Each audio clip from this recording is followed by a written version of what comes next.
Hi everyone, welcome back to our channel. So today in this video I'm going to show you how to pay with Paysafe on Eneba.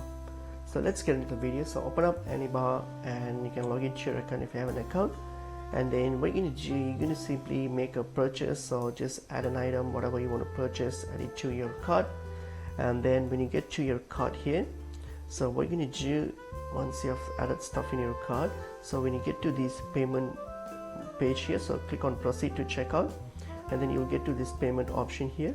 So here what we're going to do, you're going to use your debit or credit card option here.